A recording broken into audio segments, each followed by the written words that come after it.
Continuando con el módulo de neumonología para alumnos de Clínica Médica 1, en este video me voy a referir a neumonía aguda de la comunidad.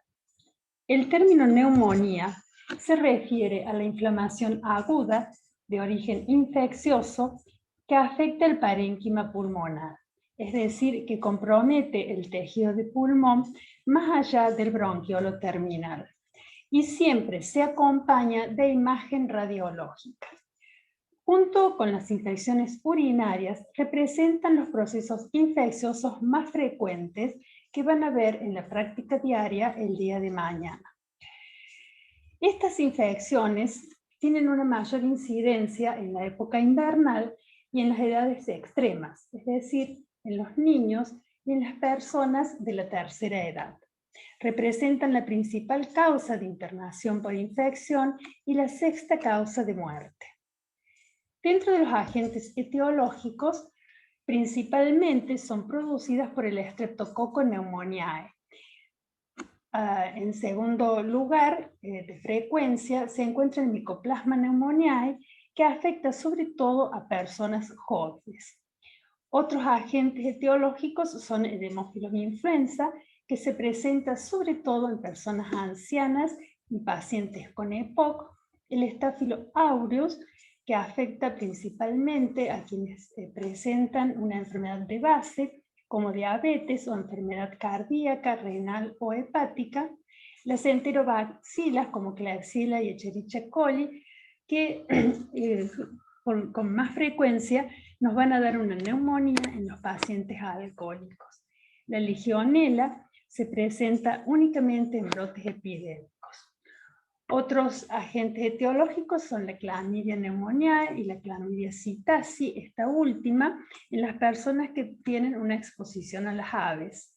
Y dentro de los virus que nos pueden ocasionar neumonías, se encuentra principalmente el virus sincitial, además el influenza H7N9, y actualmente en esta pandemia que estamos viviendo, se presentan neumonías debidas al SARS-CoV-2. ¿Cómo ingresan estos agentes microbianos al tejido pulmonar, al parénquima pulmonar? Puede ser por vía aérea o por vía hematógena desde focos sépticos, pero lo más frecuente es que utilice la vía aérea, y lo puede hacer por inhalación o por aspiración de secreciones orofaringias. La inhalación, a través de ella van a ingresar los microorganismos que están en suspensión en el aire ambiente. Pero esto va a depender del flujo aéreo y del tamaño de la partícula inhalada. Tenemos así que partículas de mayor de 10 micras van a impactar en la mucosa nasal y van a quedar allí detenidas. Las de 5 a 10 micras pueden llegar hasta la bifurcación del bronquio, y solamente aquellas que sean menores a 5 micras logran alcanzar el alveolo y desarrollarse, multiplicarse y desarrollar así una neumonía. Los gérmenes que ingresan a través de la vía inhalatoria son el Mycoplasma pneumoniae, la Chlamydia psittaci, Legionella y el bacilo de la tuberculosis, los hongos y los virus. La otra vía de acceso es la aspiración o la microaspiración de secreciones orofaringias, que se presenta sobre todo durante el sueño, ya que durante la vigilia la glotis nos defiende de este mecanismo, nos protege de las broncoaspiraciones. Generalmente están contaminadas las secreciones orofaringias, ya que normalmente presentan una densidad de población bacteriana de 10 a la 8 e incluso 10 a la 12 microorganismos por mililitro. Los gérmenes que ingresan a través de la microaspiración van a ser el Streptococcus pneumoniae, Staphylo aureus, el Staphylopiógenes y el Haemophilus influenza. Existen mecanismos que nos defienden frente a estos agentes patógenos, evitando el ingreso de los mismos en la vía aérea, Y existen otras situaciones que comprometen esos mecanismos defensivos. El principal mecanismo de defensa es la tos, el reflejo tosígeno, gracias al cual podemos eliminar hacia el exterior las secreciones bronquiales que atrapan y retienen a estos microorganismos. Este reflejo tosígeno se va a ver afectado cuando existe un dolor torácico o un dolor abdominal o en las enfermedades neuromusculares. El otro mecanismo de defensa es la presencia del moco en la pared del bronquio y el epitelio ciliado. Estas cilias colaboran en hacer una especie de barrido llevando el moco hacia la faringe para que a través de la tos pueda ser eliminado.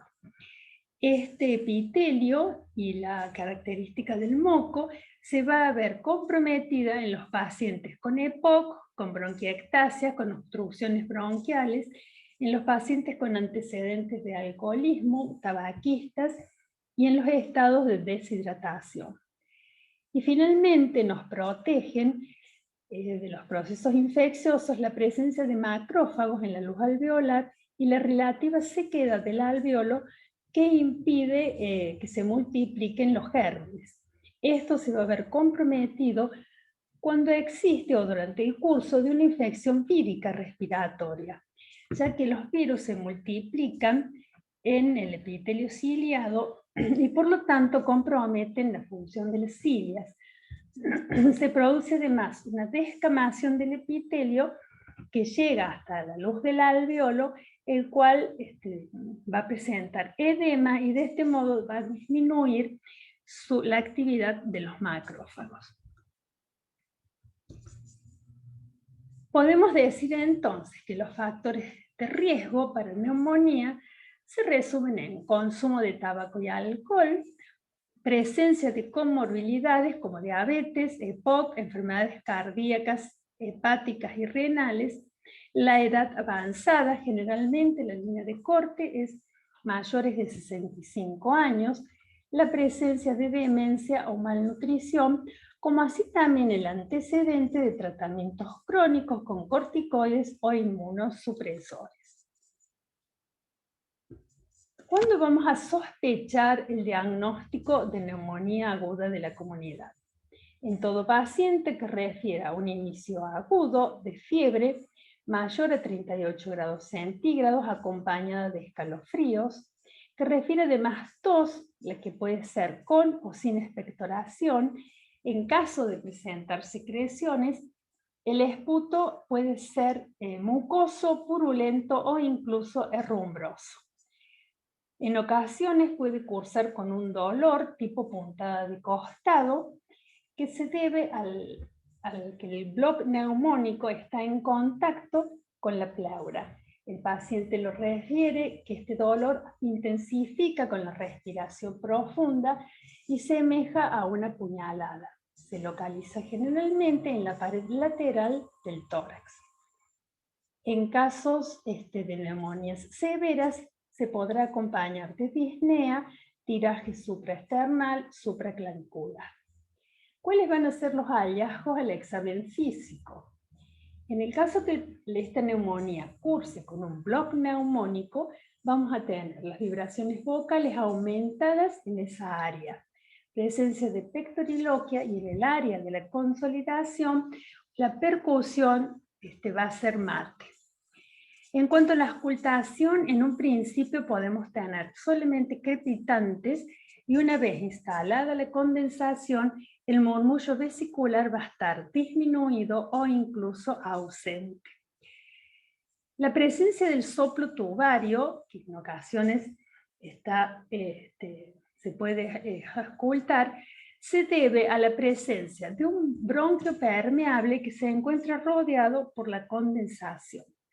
También se puede auscultar frote pleural o semiología de derrame cuando existe esta complicación. Decimos que todos estos hallazgos van a estar presentes cuando existe un bloc neumónico, pero recordemos que puede haber una neumonía que se presente con la denominada disociación clínico-radiológica. Es decir, que el paciente va a tener la sintomatología de fiebre, tos y expectoración, pero el examen físico vamos a encontrar o no vamos a encontrar todas estas características, pero sí vamos a evidenciar la neumonía en el estudio radiológico. Entonces, una vez que sospechamos un proceso neumónico, vamos a solicitar un laboratorio y una radiografía de frente y de perfil. En el laboratorio se solicita el citológico, que va a poner de evidencia una neutrofilia, una leucocitosis, perdón, generalmente mayor a 11 o a 15.000, acompañada de neutrofilia. Va a haber movilización de los reactantes de fase aguda, como PCR y eritrosedimentación. Debemos solicitar además una glucemia y urea para conocer el estado general del paciente, y si se presenta mucha dificultad ventilatoria, solicitamos además gases en sangre. Decíamos que la radiografía de tórax se debe solicitar el par radiológico, es decir, frente y perfil. Vamos a poder observar en ella un patrón alveolar, que es una imagen de condensación homogénea que presenta un broncograma aéreo y se debe a la presencia de exudado en la luz alveolar.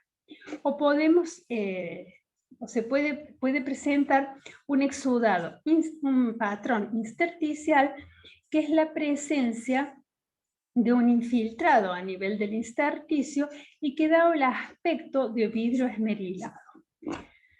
La radiografía es de utilidad, en primer lugar, para confirmar el diagnóstico.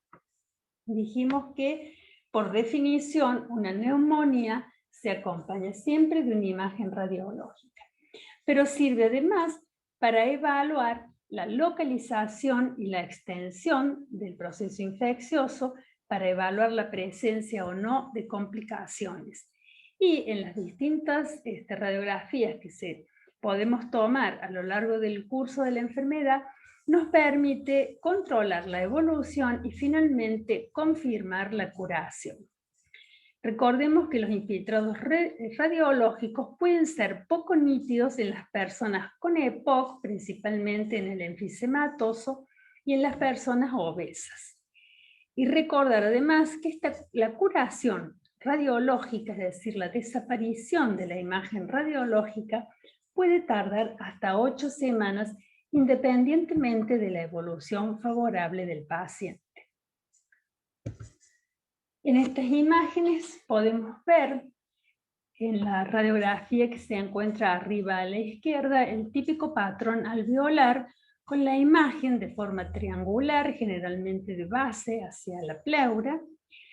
Y decíamos que es necesario pedir el par radiológico porque, como podemos ver en la imagen de abajo, si bien la radiografía de frente nos pone de evidencia el bloc neumónico y podemos identificar que se localiza en la parte baja del pulmón derecho, no podemos discernir si este es anterior o posterior. Y eso lo logramos a través de la radiografía de perfil, donde vemos, como indica la flecha roja, que este bloc se encuentra en la parte posterior. Queda así identificado con mayor exactitud la localización del proceso infeccioso. En la radiografía de la derecha podemos ver el patrón intersticial marcado con esta flecha roja. Vemos el infiltrado con la típica imagen de vidrio esmerilado. Esta es la neumonía, que generalmente no se va a acompañar de aumento de las vibraciones vocales ni de matidez a la percusión. Y por ello hablamos de una disociación clínico-radiológica. El diagnóstico etiológico no es necesario, no se hace de rutina en las neumonías agudas de la comunidad, sobre todo cuando estas son de curso leve a moderado. Existen técnicas no invasivas como realizar la tinción de Gram y el cultivo, pero no se aconseja esperar el resultado de este estudio para iniciar el tratamiento. En las neumonías se debe iniciar en forma precoz el tratamiento empírico. También contamos con el hemocultivo, pero esto es un estudio específico, pero poco sensible. Y los estudios serológicos, generalmente, además de ser costosos, se los utiliza en investigación para un diagnóstico retrospectivo. Menos aún se utilizan las técnicas invasivas, se reservan únicamente para el fracaso del tratamiento empírico, para los empeoramientos evolutivos, cuando no hay una respuesta favorable y hay un agravamiento severo del paciente.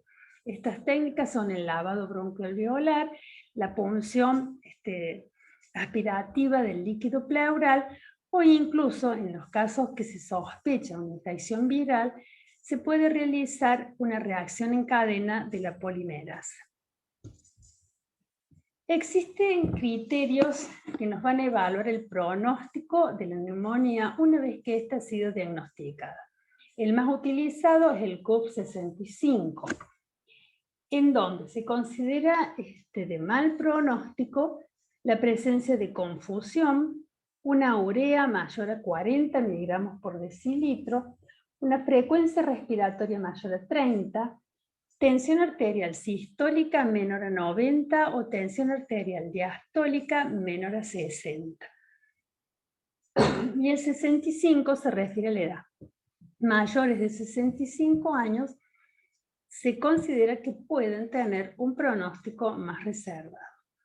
Cada uno de estos parámetros se recibe un punto cuando está presente y así tenemos de 0 a 1 punto se considera una neumonía leve y el tratamiento puede ser ambulatorio. 2 puntos por lo general requiere internación y cuando presenta 3 a 5 puntos se consideran neumonías severas y aquí generalmente la internación debe hacerse en la unidad de cuidados intensivos. Existe además otra escala que nos permite evaluar la severidad de la neumonía. Y estos parámetros son la tensión arterial sistólica menor a 90 milímetros de mercurio, la afección multilobar también es un índice de severidad, la albúmina menor a 3,5 gramos por decilitro, una frecuencia respiratoria mayor a 25 o frecuencia cardíaca mayor a 125 por minutos. Los estados de confusión o una presión de oxígeno para menores de 50 años cuando está por debajo de 70 milímetros de mercurio o una saturación menor al 94%. Y para los mayores de 50 años, cuando la presión de oxígeno es menor a 60 milímetros de mercurio o saturan por debajo del 90%. Se considera también índice de severidad la presencia de un pH menor a 7,35. Estos parámetros, además de evaluar severidad, nos permiten evaluar la necesidad de soporte respiratorio, ya sea invasivo o no, y la utilización o no de vasopresores.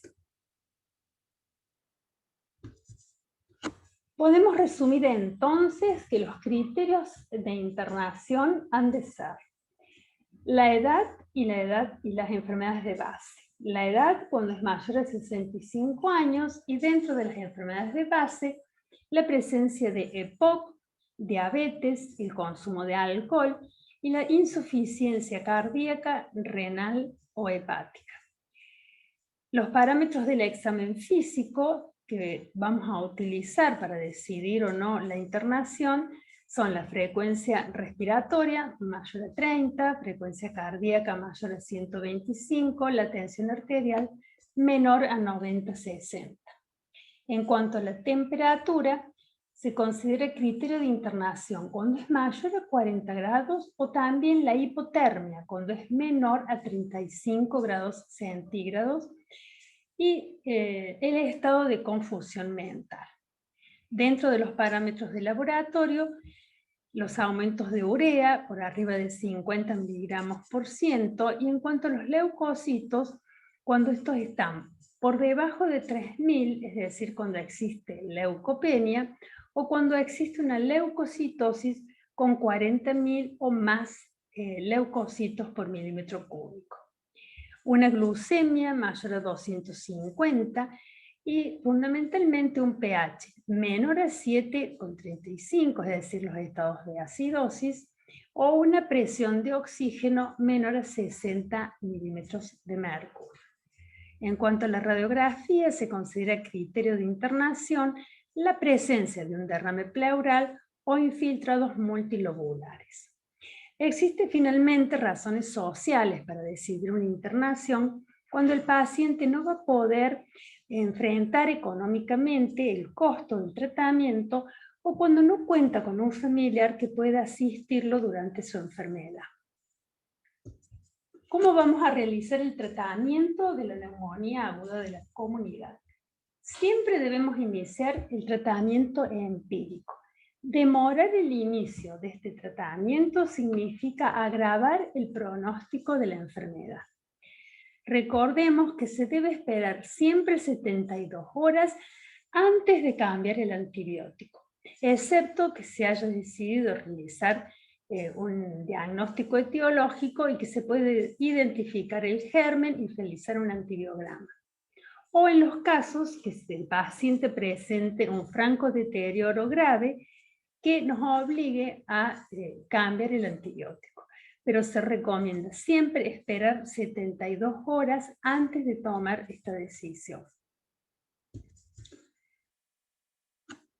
¿Cuáles son los fármacos que vamos a utilizar para el tratamiento? Si se trata de una probable neumonía de etiología a neumococo y son personas menores de 65 años y sin enfermedades de base, vamos a indicar amoxicilina 1 gramo cada 8 horas por vía oral durante 7 días. La alternativa, sobre todo en casos de alergia a la penicilina, es indicar claritromicina 500 cada 12 horas por vía oral y durante 7 días. Si estamos frente a un paciente con una probable etiología neumococo, pero mayor de 65 años, o con una enfermedad de base, o bien que sea fumador, aquí vamos a asociar a la amoxicilina clavulánico. 875 miligramos de amoxi más 125 de clavulánico cada 8 horas por vía oral. O se puede utilizar también la fórmula amoxi-sulbactam.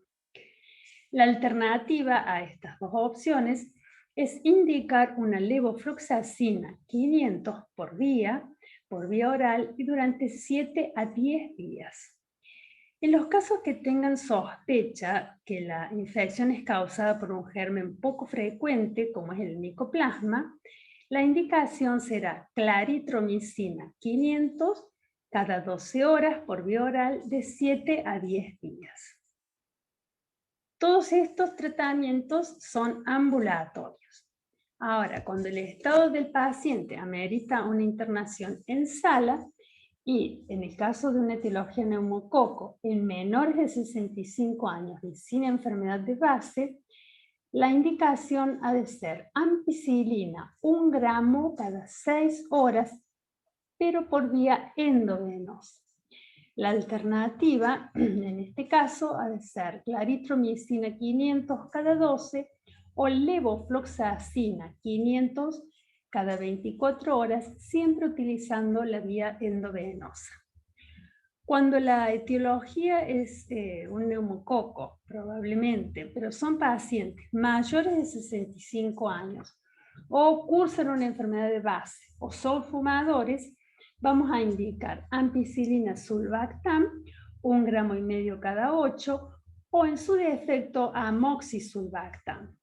La alternativa puede ser indicar una claritromicina cada 12 horas, una ciprofloxacina 400 cada 12 horas o una ceftriaxona 2 gramos por día y siempre utilizando la vía endovenosa. Finalmente, Cuando el paciente tiene una mayor severidad y requiere, por lo general que requieren el ingreso a UTI, vamos a indicar ampicilina sulbactam o bien amoxicilsulbactam, 1,5 gramos cada 8 horas, pero en este caso vamos a asociar una claritromicina 500 cada 12 horas, o bien podemos asociarlo con una levofloxacina de 750 miligramos por día.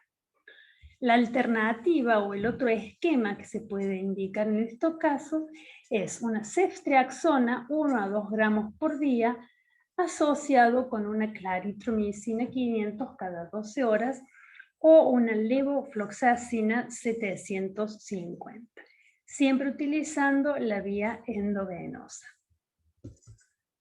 ¿Cuándo vamos a considerar que la evolución es favorable? El primer parámetro a tener en cuenta es la disminución de la fiebre, que se va a presentar 48 a 72 horas después de iniciado el tratamiento. Y esto es lo que nos marca la respuesta favorable.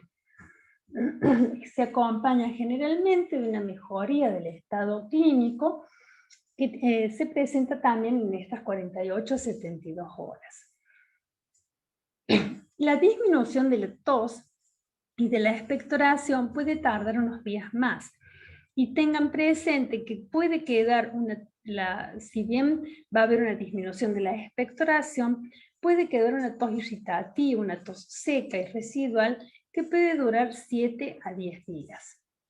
En el 70% de los pacientes se encuentran asintomáticos a los 10 días de iniciado el tratamiento.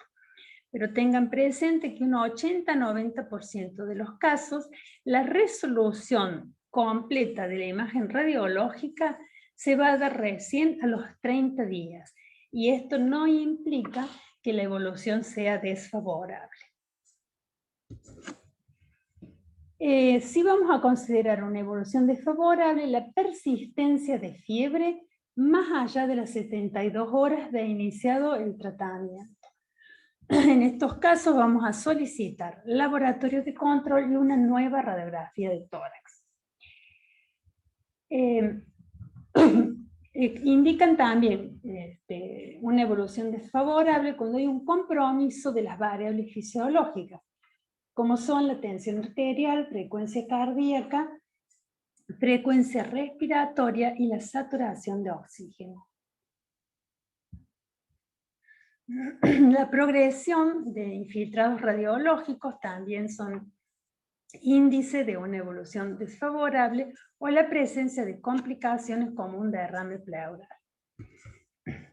¿Cómo vamos a hacer la prevención de las neumonías agudas de la comunidad? Principalmente debemos mantener la higiene bucal. Recordemos que la principal vía de ingreso eran las broncoaspiraciones, y a través de la vacuna antineumocóxica, la que se debe colocar cada 5 años, sobre todo en las personas que son grupo de riesgo y en los mayores de 65 años. Recordemos que durante esta pandemia que estamos atravesando, debemos cumplir con las medidas de prevención para la infección por SARS-CoV-2, y estos son mantener el distanciamiento social, el uso de barbijos, el frecuente lavado de manos y la vacuna COVID-19. Esto ha sido todo respecto a neumonías de la comunidad. Muchas gracias por su atención.